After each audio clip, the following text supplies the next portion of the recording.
14 வயது சிறுவன் வைபவ் அந்த சின்ன பையனை பின்னுக்கு தள்ளி முன்னாடி ஏறி வந்த நம்ம தமிழக பிளேயரான சாய் சுதர்ஷன்.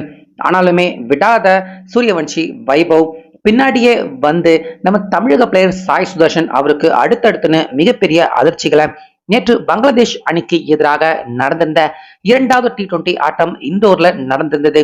ஸோ அந்த மேட்ச்ல நம்ம சூரியவன்ஷி வைபவ் அதே போல சாய் சுதர்ஷன் 2 பேருக்குமே மைதானத்துக்குள்ளேயே மிகப்பெரிய ஒரு சண்டை மாதிரியான, அதாவது பேட்டிங்லேயே 2 பேருக்குமே சண்டை மாதிரியான பரபரப்பான சம்பவங்கள் நேற்று 2வது ODI மேட்ச் வார்ம் அப் மேட்ச்ல நடந்திருக்கு.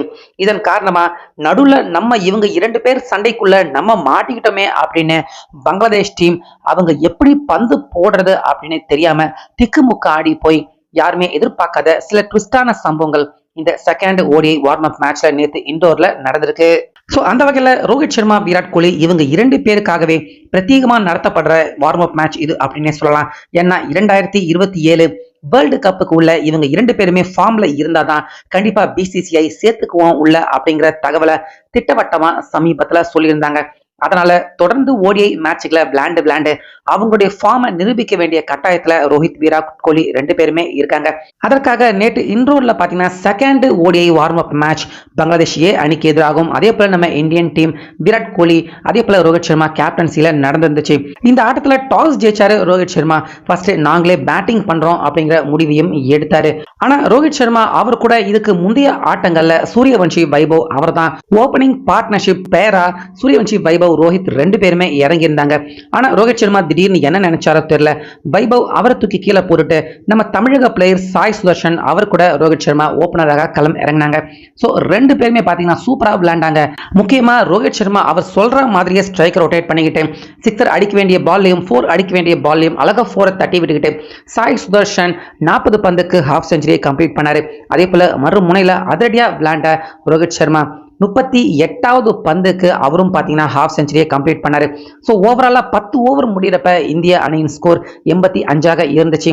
ஸோ அரை சதம் அடிச்ச கையோட ரோஹித் சர்மா அவுட் ஆகி வெளியேறிட்டாரு. கிளீன் போல்டு, ஈஸியான பால் தான், 6 அடிக்கலாம் அப்படின்னு பாலை மிஸ் பண்ணி ரோஹித் சர்மா போல்டு ஆயிட்டாரு.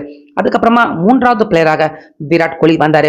சாய் சுதர்ஷன் விராட் கோலி அவர் கூடயும் செமையா பார்ட்னர்ஷிப் போட்டாரு. கிட்டத்தட்ட 27 ஓவர் வரைக்கும் விராட் கோலி சாய் சுதர்ஷன் 2 பேருமே விளையாட சாய் சுதர்ஷன் செஞ்சுரியை கம்ப்ளீட் பண்ணாரு. அதே போல மறுமுனையில விராட் கோலி 78 ரன்ல நல்லா விளையாண்டாரு, செஞ்சுரி அடிச்சிருக்கலாம், ஆனாலுமே மிஸ் பண்ணிட்டாரு. 6 லைன்ல கேட்சை கொடுத்து விராட் கோலி அவுட் ஆகி நடைய கட்டினாரு. இப்படி இருக்க அதுக்கப்புறமாக தான் பாத்தீங்கன்னா சூரியவன்ஷி வைபவ் அவருக்கு இறங்குறதுக்கான வாய்ப்பு கிடைச்சது. வைபவ் ஒரு ஓபனிங் அதிரடி பேட்ஸ்மேன் அப்படின்னு நம்ம எல்லாருக்குமே தெரியும். ஆனாலுமே ரோஹித் சர்மா எதுக்கு வைபவ் அவர் கூட இறங்காம நம்ம சாய் சுதர்ஷன் அவரை ஓபனரா இறக்கி விட்டாரு அப்படின்னு தெரியல. இதன் காரணமா நம்ம தமிழக பிளேயர் சாய் சுதர்ஷன் அவருக்கு முன்னுரிமை கொடுத்து பின்னுக்கு தள்ளப்பட்டிருக்காரு சூரியவன்ஷி வைபவ் அப்படின்னே சொல்லலாம். ஆனாலுமே உள்ள வந்த வைபவ் நம்ம சாய் சுதர்ஷன் இடத்த பிடிக்கணும், நமக்கான அந்த இடத்த இந்திய அணியில தக்க வச்சுக்கணும் அப்படின்னு ஒரு முடிவோட தான் பாத்தீங்கன்னா சூரியவன்ஷி வைபவ் அவர் பேட்டிங் பண்ணவே வந்திருக்காரு. இப்படி இருக்க 27வது ஓவர்ல பேட்டிங் பண்ண ஆரம்பிச்ச சூரியவன்ஷி வைபவ் அப்ப சாய் சுதர்ஷன் பாத்தீங்கன்னா செஞ்சுரி அடிச்சு 110 ரன்ல இருந்தாரு. சூரியவன்ஷி வைபவ் அப்பதான் 0ல இருந்து அவர் பேட்டிங் ஸ்டார்ட் பண்றாரு. ஆனாலுமே அடின்னு அடிக்க ஆரம்பிச்சாரு. பங்களாதேஷ் அணியின் போலர்கள் ஒருத்தரை விடல. ஏற்கனவே நம்ம எல்லாருமே T20 ஃபார்மேட்ல பார்த்தது தான். அதே மாதிரி ODI ஃபார்மேட்ல T20 ஆட்டம் மாதிரி ஜெட் ஸ்பீட்ல அவருடைய பேட்டிங் இன்னிங்ஸை துவங்கின வைபவ் ஃபேஸ் பண்ண 17வது பந்திலேயே ஹாஃப் செஞ்சுரியை கம்ப்ளீட் பண்ணாரு. அதுல 5 சிக்ஸர்கள் 4 4 அதுக்கப்புறமா 4 சிங்கிள், ஆக மொத்தம் 50 ரன்னை வெறும் 17 பந்திலேயே கம்ப்ளீட் பண்ண வைபவ் தொடர்ந்து அதிரடியா விளையாண்டாரு. மறுமுனையில நிக்கிற நம்ம தமிழக பிளேயர் சாய் சுதர்ஷன் அவருக்கு பெருசா ஸ்ட்ரைக்கே தெரியல. வைபவ் அவர்கிட்ட ஸ்ட்ரைக் வந்தா அடுத்து சாய் சுதர்ஷன் அவருக்கு ஸ்ட்ரைக் போகுமா அப்படின்னு எல்லாருமே யோசிக்கிற மாதிரி தான் வைபவ் தொடர்ந்து அவரே ஸ்ட்ரைக்கை தக்க வச்சுக்கிட்டு அடின்னு அடிச்சு ஸ்கோரை உயர்த்த ஆரம்பிச்சிட்டாரு. அரை சதம் வைபவ் அவர் கம்ப்ளீட் பண்றப்ப 110 ரன்ல இருந்த சாய் சுதர்ஷன் வெறும் 112 ரன்னுக்கு மட்டுமே அவர் 2 ரன் மட்டுமே அடிச்சிருந்தாரு. அந்த அளவுக்கு கம்ப்ளீட்டா ஸ்ட்ரைக்கை தன் வசமே வச்சுக்கிட்ட வைபவ் அடுத்த 5 ஓவர் முடியறதுக்குள்ளேயே 85 ரன்கள் வந்துட்டாரு. அப்பவும் பாத்தீங்கன்னா சாய் சுதர்ஷன் அவருக்கு ஸ்ட்ரைக் கிடைக்கவே இல்லை. கூடுதலா இன்னொரு 3 ரன் எடுத்து 115 ரன்கள் மட்டுமே இருந்தாரு. இந்த பக்கம் சாய் சுதர்ஷன் 34 பந்து ஃபேஸ் பண்ணி 85 ரன்கள். இப்படி இருக்க 100 நெருக்கி போயிட்டு இருக்காரு வைபவ். அந்த நேரத்துல சாய் சுதர்ஷன் அவர் ஸ்ட்ரைக்கை டேக் ஆன் பண்ணிக்கிட்டு அடுத்து விளையாண்ட ஒரு 3 ஓவர் வைபவ் அவருக்கு சான்ஸ் கொடுக்காம சர்னு சாய் சுதர்ஷன் அவரும் பார்த்தீங்கன்னா 150 ரன்னை கடந்துட்டாரு.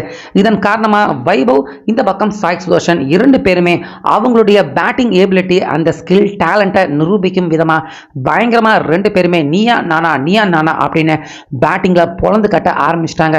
இப்படி இருக்க வைபவ் அவருக்கு ஸ்ட்ரைக் தராம இருந்த சாய் சுதர்ஷன் கடைசி ஓவரில் பார்த்தீங்கன்னா கடைசி பந்தில் சிங்கிள் எடுக்க பார்த்தாரு. ஆனால் வைபவ் சிங்கிளுக்கு வரமாட்டேன் அப்படின்னு சொல்லிட்டாரு. ஏன்னா இந்த பக்கம் பார்த்தீங்கன்னா வைபவ் செஞ்சுரி அடிக்க போகிற மொமெண்டமில் கரெக்டாக 85 ரன்ல வெயிட் பண்ணிக்கிட்டு இருக்காரு. ஒரு ஓவர்லேயே போதும் அந்த 15 ரன் செஞ்சுரியை கம்ப்ளீட் பண்ணுறதுக்கு வைபவ் அவர் இருக்க ஃபார்மில்.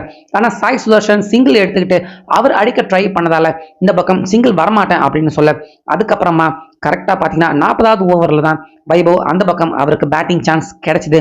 அந்த ஓவரில் வைபவ் 15 ரன் தேவைப்படுது. வரிசையா 2 சிக்ஸர் ஒரு 4 அடிச்சு ரொம்ப ஜெட் ஸ்பீட்ல பாத்தீங்கன்னா பேஸ் பண்ண பால் 40 கூட கிடையாது. ஆனா செஞ்சுரியை கம்ப்ளீட் பண்ணாரு. அதுவும் லோ ஆர்டர்ல இறங்கி அதிவேகமான செஞ்சுரியை வைபவ் கம்ப்ளீட் பண்ணாரு. இதனால மறு முனையில நிற்கிற சாய் சுதர்ஷன் அதே போல இந்த பக்கம் வைபவ் 2 பேருக்குமே ஒரு பேட்டிங் ஃபைட் நடக்க ஆரம்பிச்சிருச்சு. ஸோ தொடர்ந்து சாய் சுதர்ஷன் இந்த பக்கமா வைபவ் 2 பேருமே மாத்தி ஸ்ட்ரைக்கை தராம அவங்களே பேட்டிங் பண்ணிக்கிட்டே இருக்கேன். வைபவ் 45வது ஓவர் கம்ப்ளீட் பண்றப்ப 150 ரன்களை ஏற்றிட்டாரு. ஆனா சாய் சுதர்ஷன் அவருக்கு ஸ்ட்ரைக் தரதால அவர் 170 ரன் தான் எடுத்திருந்தாரு. கடைசி 5 ஓவர் யாரு மிகப்பெரிய ஸ்கோர் எடுக்க போறாங்க அப்படிங்கிற காம்படிஷனே 2 பேருக்கு நடுவில் நடக்க ஆரம்பிச்சிருச்சு. ஸோ இதுல வைபவ் பார்த்தீங்கன்னா அடுத்து சாய் சுதர்ஷன் அவருக்கு அதிர்ச்சிக்கு மேல அதிர்ச்சி தரும் விதமா ரொம்ப ஈஸியா எல்லா பாலையுமே சிக்ஸருக்கு ஹிட் பண்ணி 3-4 பந்துகள் தொலைஞ்சே போச்சு. ஆனா சாய் சுதர்ஷன் சிக்ஸர் அடிச்சாலும் அவ்வளவு பெரிய பிக் சிக்ஸ் அடிக்கல. ஆனா வைபவ் அடிக்கிற சிக்ஸ் எல்லாமே பார்த்தீங்கன்னா ஸ்டேடியமை தாண்டியே போய் விழுந்துருச்சு. இதன் காரணமா கடைசியா 50 ஓவர் கம்ப்ளீட் பண்றப்ப சாய் சுதர்ஷன் அவருடைய ஸ்கோர் பார்த்தீங்கன்னா 170ல இருந்து 75ஆக மட்டும்தான் எடுக்க முடிஞ்சது. ஏன்னா சாய் சுதர்ஷன் ஃபுல்லா 50 ஓவரும் விளையாண்டுருக்காரு. ரொம்பவே டயர்டும் ஆயிட்டாரு. ஆனா வைபவ் 27வது ஓவர்ல இருந்து வந்ததால முழு பவரோட அவர் விளையாண்டாரு. வைபவ் அவருடைய ஸ்கோர் பார்த்தீங்கன்னா 50 ஓவர் முடிகிறப்ப 192 ரன்கள் டபுள் 100 வைபவ் மிஸ் பண்ணிட்டாரு. ஆனாலுமே முன்னுரிமை என்னமோ பார்த்தீங்கன்னா நம்ம தமிழக பிளேயர் சாய் சுதர்ஷன் அவருக்கு தான் தரப்பட்டிருந்தது. ஆனா பின்னாடி இறங்கின சூரியவன்ஷி வைபவ் சாய் சுதர்ஷன் அவரை விட ஒரு படி மேல அதிரடியான அபாரமான பேட்டிங்கை வெளிப்படுத்தி சுருக்கமா சொல்லணும்னா சாய் சுதர்ஷன் அவருக்கு ஸ்ட்ரைக்கை தராம தான் விளையாண்டாரு. வைபவ் தந்திருந்தா கண்டிப்பா சாய் சுதர்ஷன் அவர் டபுள் 100 கூட அடிச்சிருப்பாரு. தராம விளையாண்டதால சூரியவன்ஷி வைபவ் சாய் சுதர்ஷன் அவரை விட அதிக ஸ்கோர் எடுத்து கடைசியா இந்த அபாரமான நம்ப முடியாத பெஸ்ட் இன்னிங்ஸ் மேட்சை விளையாண்டு முடிச்சிருந்தாங்க. ஸோ ஓவராலா 50 ஓவருக்கு இந்திய அணியின் ஸ்கோர் பார்த்தீங்கன்னா இவங்க 2 பேர் போட்டி போட்டு அடிச்சதாலேயே 458 ரன்கள் இந்திய அணியின் ஸ்கோர் ஆயிருந்தது.